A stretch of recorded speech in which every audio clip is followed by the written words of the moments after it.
the 16th flesh. In his name be he glorified, and there is nothing but it glorifies him with praise. Peace be upon you, and God's mercy and blessings. My dear and loyal brothers Hoca Sabri, Hafız Ali, Mesud, the Mustafas, Hüsrev, Refet, Bekir Bey, Rüştü, the Lütfüs, Hafız Ahmet, Sheikh Mustafa, and the others. It occurred to my heart to explain to you in concise, informative fashion 4 small matters that have been the subject of curiosity and questions. The first, certain of our brothers, like Çaprazade Abdullah Efendi, had heard related from the diviners of realities that this last Ramadan a relief from difficulties, a victory, would occur for the Sunnis, whereas it did not occur.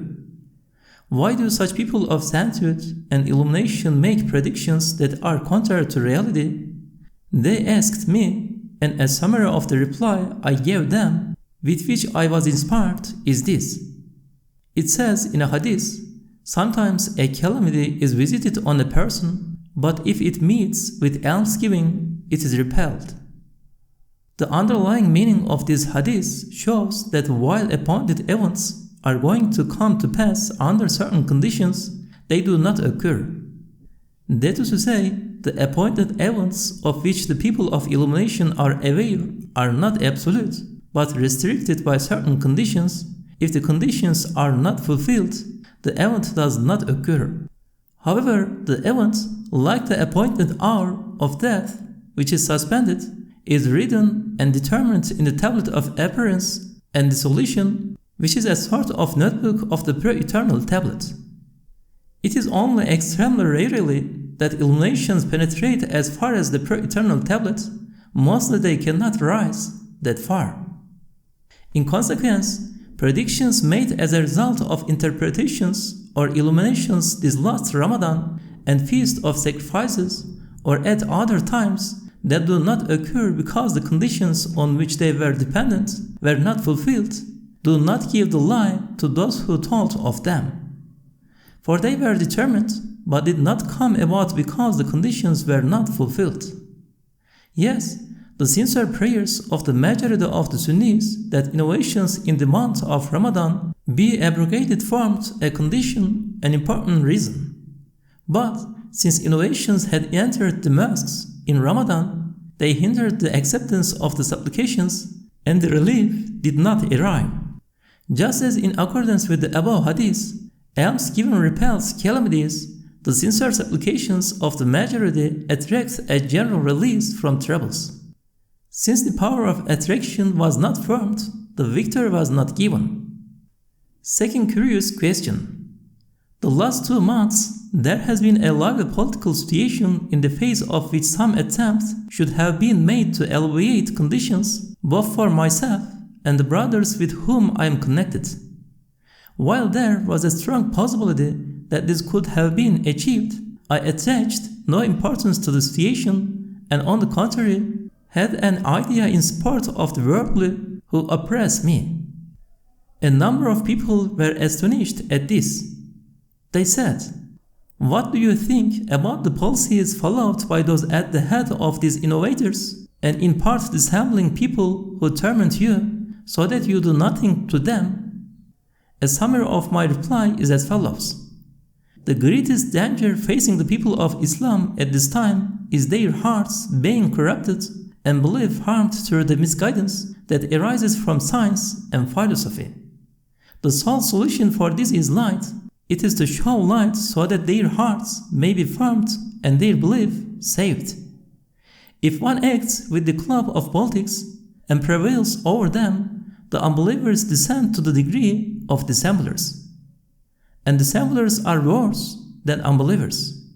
That is to say, the club cannot heal the heart at this time, for then unbelief enters the heart and is concealed and is transformed into dissembling. And at this time, a powerless person like myself cannot employ both of them, the club and the light. For this reason, I am compelled to embrace the light with all my strength and cannot consider the club of politics, whatever form it is in. We are not charged with physical jihad at the moment, whatever that duty demands. Yes, in accordance with a person's way, a club is necessary to form a barrier against the assaults of the unbelievers or apostates. But we only have 2 hands. Even if we had 100 hands, they would be sufficient only for the light. We do not have any other hands with which to hold the club. Third curious question.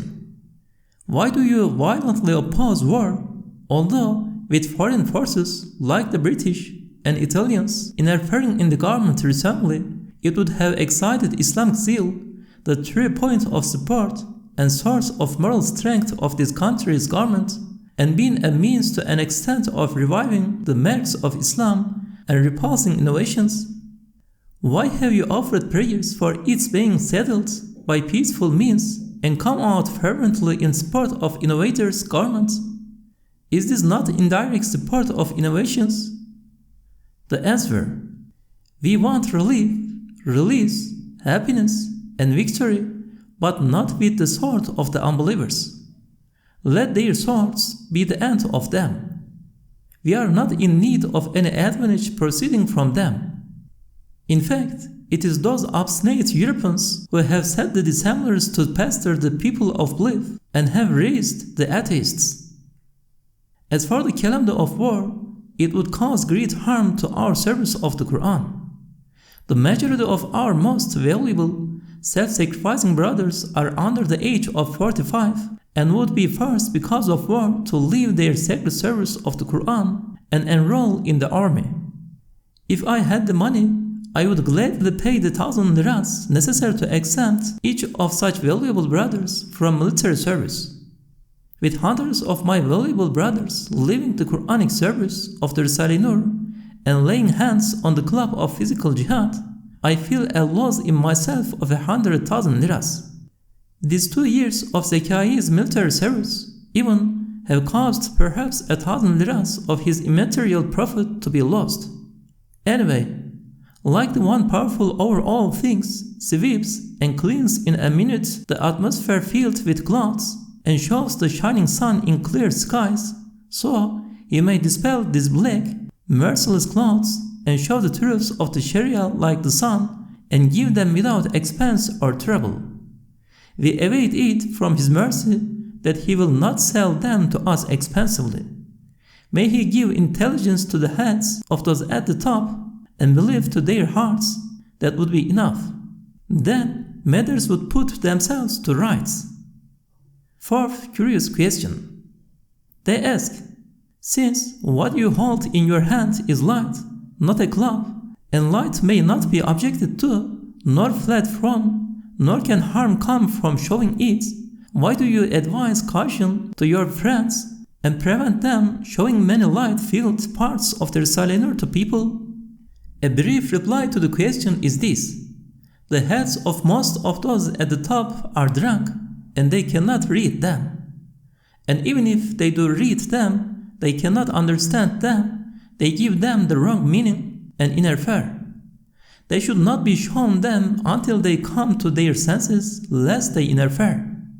There are also many unscrupulous people who, out of spite or ambition or fear, deny the light or close their eyes to it.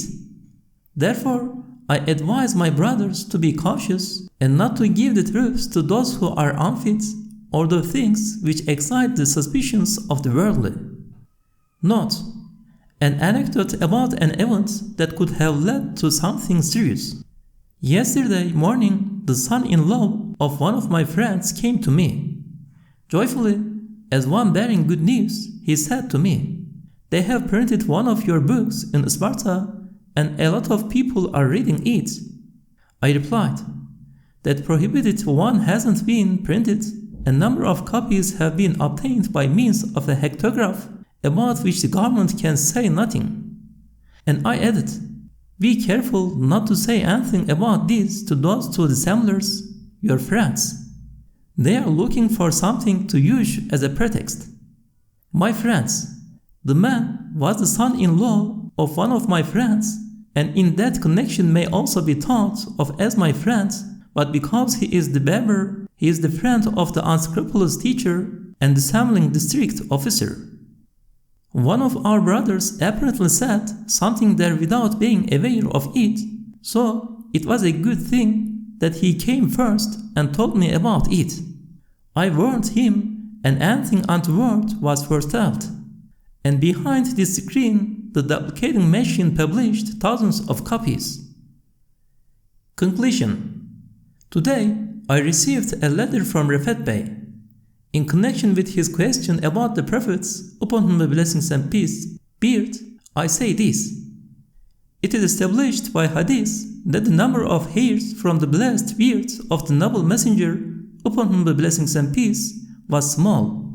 But despite their being few, for instance 30, 40, 50 or 60, the fact that there are hairs from the blessed beard in thousands of places caused me much thought at one time.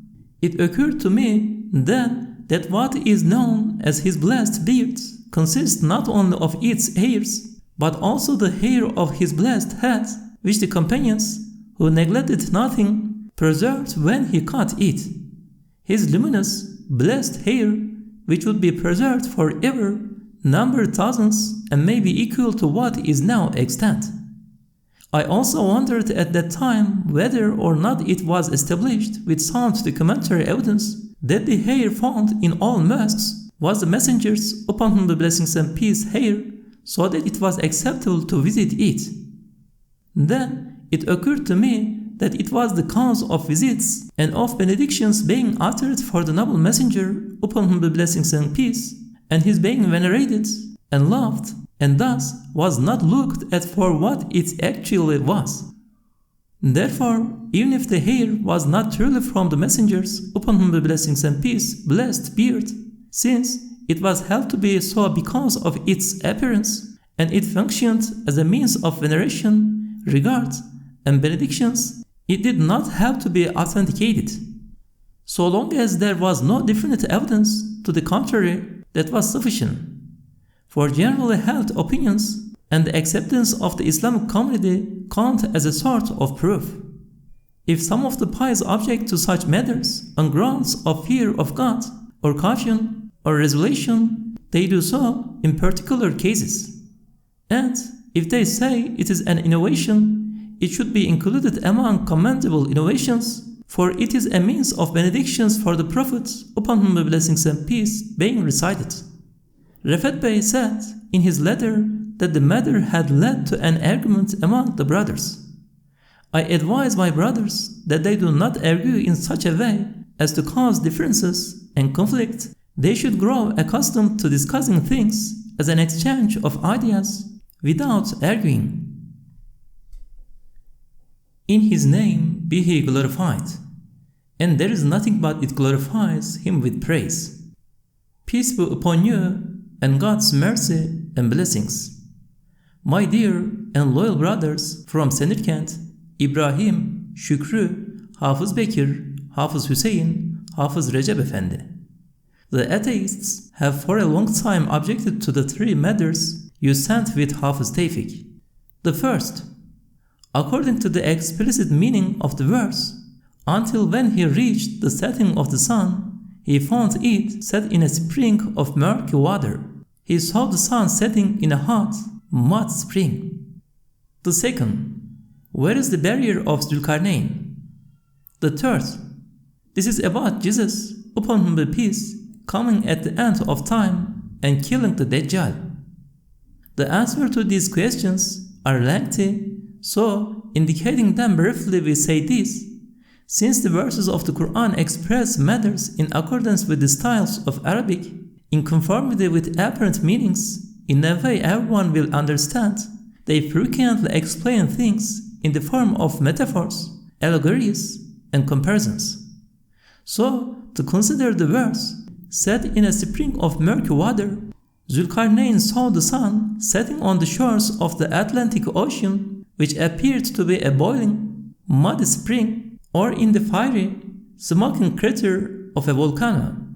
That is, evidently, the Atlantic Ocean appeared to Zulkarnain in the distance as the large pool of a spring surrounded by a swamp, which in the intense heat of summer was steaming and vaporizing. He saw the sun's apparent setting in a part of it. Or he saw the sun, the eye of the skies, being hidden in a new, fiery crater at the summit of a volcano which was spewing out rocks, earth, and lava. Yes, the all-wise Qur'an's miraculously eloquent expression teaches many matters with this sentence. Firstly, it explains that Zulkarnain's journey to the west coincided with the intense heat of summer, the area of a swamp, sunset, and the time of a volcanic eruption, and so alludes to many instructive matters, such as the complete conquest of Africa. It is well known that the sun's motion is apparent, indicating the hidden movements of the earth and giving news of it. What it intends is not the actual setting of the sun. Also, the spring is a metaphor. From the distance, a large sea appears to be a small pool. It is most meaningful and apt, according to the mysteries of eloquence, to liken a sea appearing beyond swamps, with mists and vapors rising from it due to the heat to a muddy spring, with word ayn, which in Arabic means both spring and sun and eye. Note: in accordance with the mysteries of rhetoric, the word spring, ayn, in a spring of murky water, makes a subtle allusion as follows. After gazing on the beauty of divine mercy on the face of the earth, the eye of the sun in the face of the sky, and after beholding divine tremendousness above, the eye of the sea in the earth, these two eyes close one within the other, and the eyes on the earth close also. Thus, with one miraculous word, the Qur'an recalls this and alludes to eyes resting from their duties. It appears like that to Zulkarnain because of the distance. So too, the Qur'an comes from the sublime throne and commands the heavenly bodies, so its heavenly address stating that the subjugated sun, which performs the duty of a lamp in this guest house of the most merciful one, is hidden in a dominical spring like the Atlantic Ocean, is fitting for its loftiness and sublimity. With its miraculous style, it shows the sea to be a hot spring and steaming eye, and that is how it appears to heavenly eyes. In short, the use of the term a muddy spring for the Atlantic Ocean indicates that Zulkarnain saw that huge ocean as a spring due to the distance. But because the Qur'an sees everything from close to, it did not see what Zulkarnain saw, which was a sort of illusion. Indeed, since the Qur'an comes from the heavens and looks to them, it sometimes sees the earth as an arena, sometimes as a palace, sometimes as a cradle, and sometimes as a page. So, it's calling the vast misty, vaporous Atlantic Ocean as spring shows its lofty sublimity. Your second question: where is the barrier of Zulkarnain? Who were Gog and Magog? The answer: long ago I wrote a treatise about this question, and it silenced the atheists. I do not have it with me now, and my memory is not working and helping me. Also, this question is discussed briefly in the third branch of the 24th word. We shall therefore only indicate very briefly 2 or 3 points about it as follows.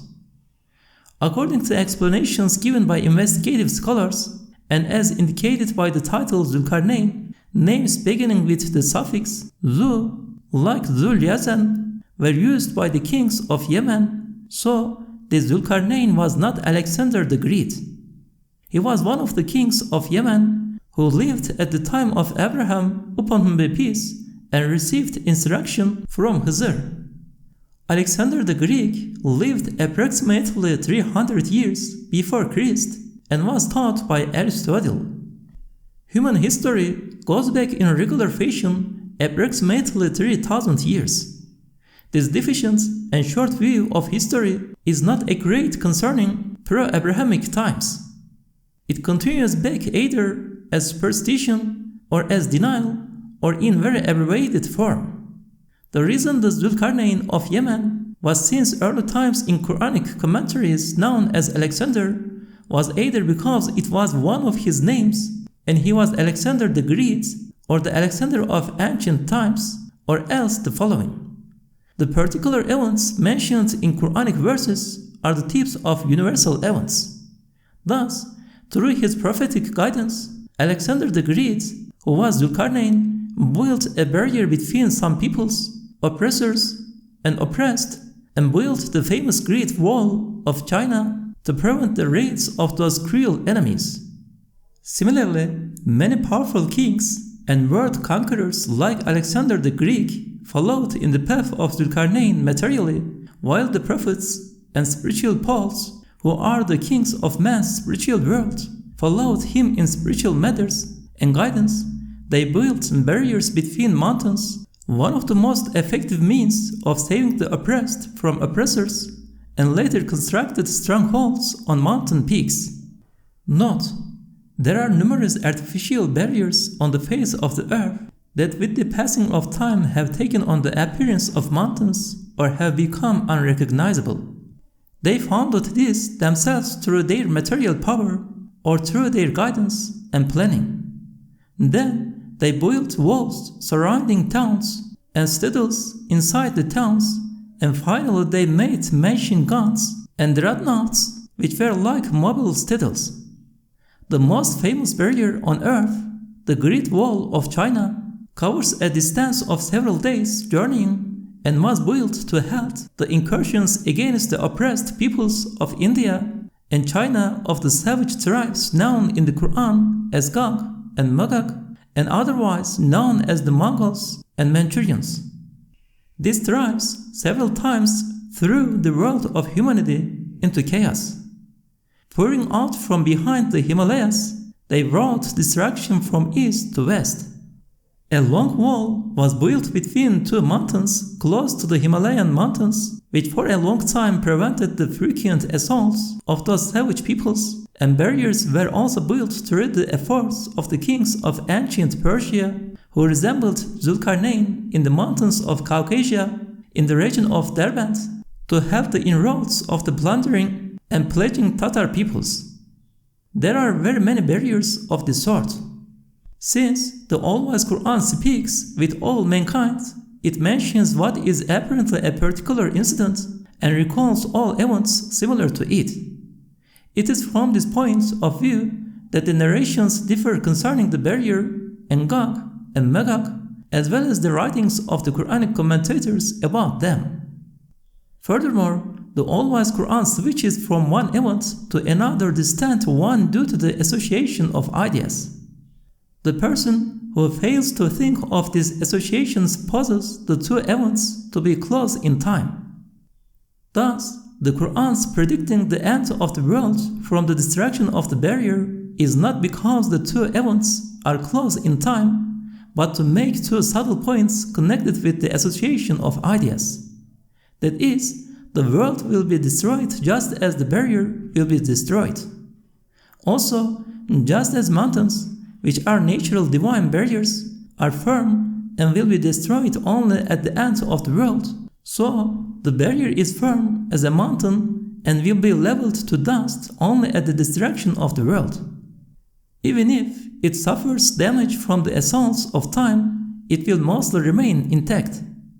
Yes, the Great Wall of the China is one particular meaning of the universal meaning of the barrier of Zulkarnain, and has been standing for thousands of years and is still there for all to see. It is read as a long, petrified, meaningful line from ancient history written by man's hands on the page of the earth. Your third question.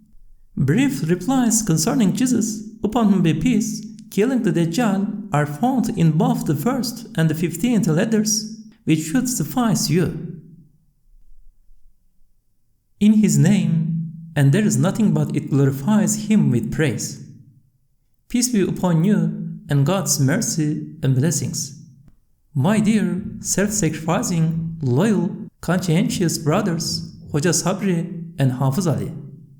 Your important question concerning the verse at the end of Surah Luqman about the 5 hidden things deserves a serious reply, but unfortunately neither my present state of mind nor my physical condition permit it.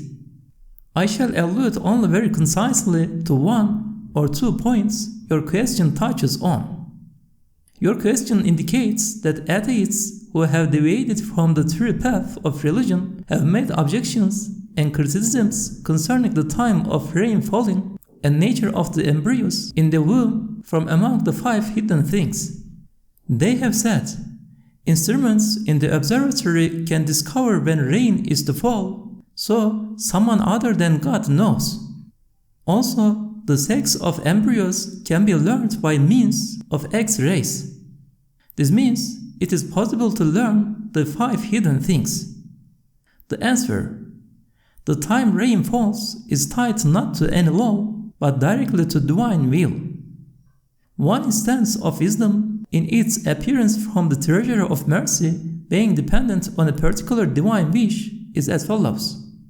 The most important things in the universe and the most valuable are existence, life, light, and mercy. These look directly, without intermediary or will, to divine power and a particular divine wish. With other creatures, apparent causes are veils to the disposal of divine power, and regular laws and principles screen the divine will and wish to an extent. However, no such veils have been placed on existence, life, light, and mercy, for the purpose they serve is not enforced in those things. Since the most important truths in existence are mercy and life, and rain is the source of life and means of mercy, indeed, is pure mercy, of a certainty intermediaries will not veil it, nor will laws and monotonous screen the wishes that are God's alone. In this way, everyone in every situation will all the time be obliged to offer thanks and worship and supplications and prayers. If rain had been included under a law, everyone would have relied on the law, and the door of thanks and supplication would have been closed. It is clear that there are numerous benefits in the sun's rising, but since it is tied to a regular law, supplications are not offered for its rising, and thanks are not given. And since, because of the law, it is a part of human knowledge that it will rise again tomorrow, it is not counted among the matters of the unseen. But the particular occurrences of rain do not follow any law, so men are all the time obliged to take refuge at the divine court with prayers and supplications.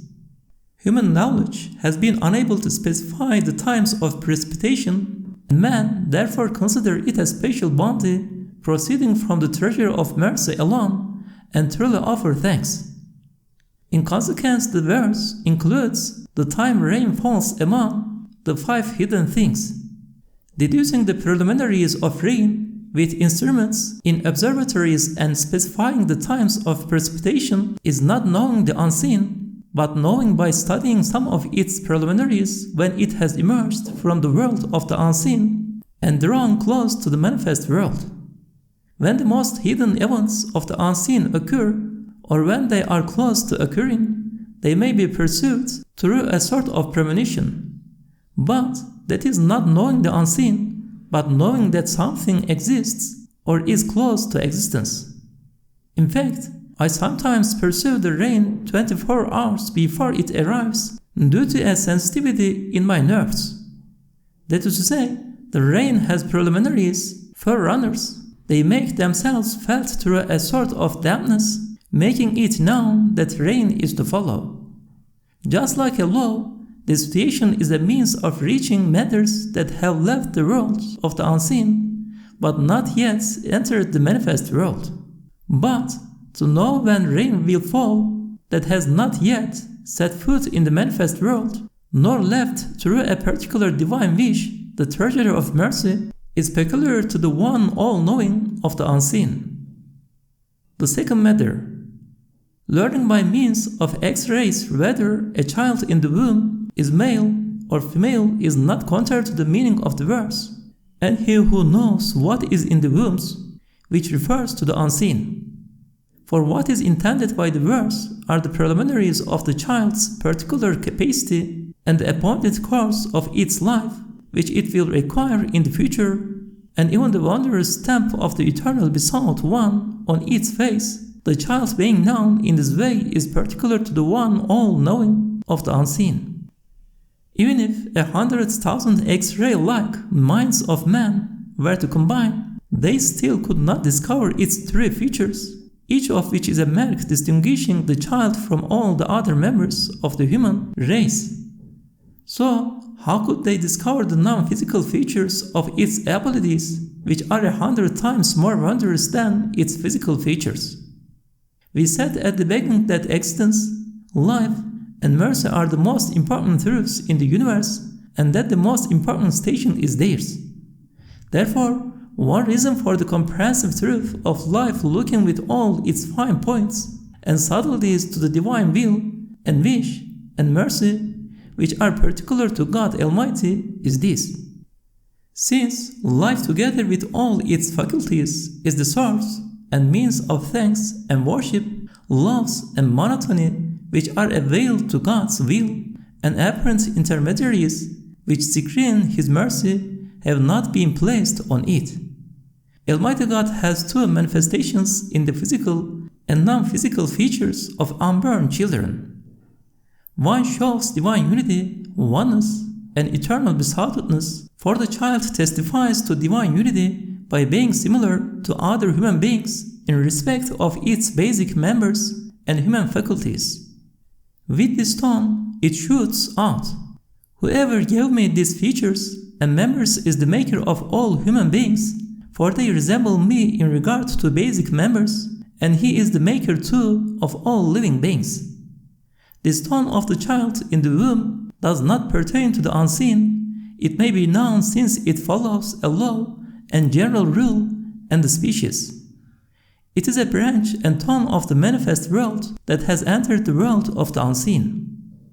The second aspect, with the tone of the features of its particular capacity and its individual features, it proclaims its maker's choice, will, and wish, and particular mercy, and that he is under no restriction. But this tone comes from the deepest unseen. None other than pre-eternal knowledge can see it before it comes into existence, nor comprehend it. These features cannot be known while in the womb, even if one or other of the child's 1,000 members is seen. In short, the features of the embryo's innate capacity and its physical features offer both evidence for divine unity and proofs of divine will and choice. If Almighty God grants success, a number of further points shall be written about the 5 hidden things. But for now, I have no more time and my condition does not permit it, so I conclude here. The Enduring One, He is the Enduring One, Said Nursi. Glory be unto you, we have no knowledge save that which you taught us. Indeed, you are all-knowing, all-wise.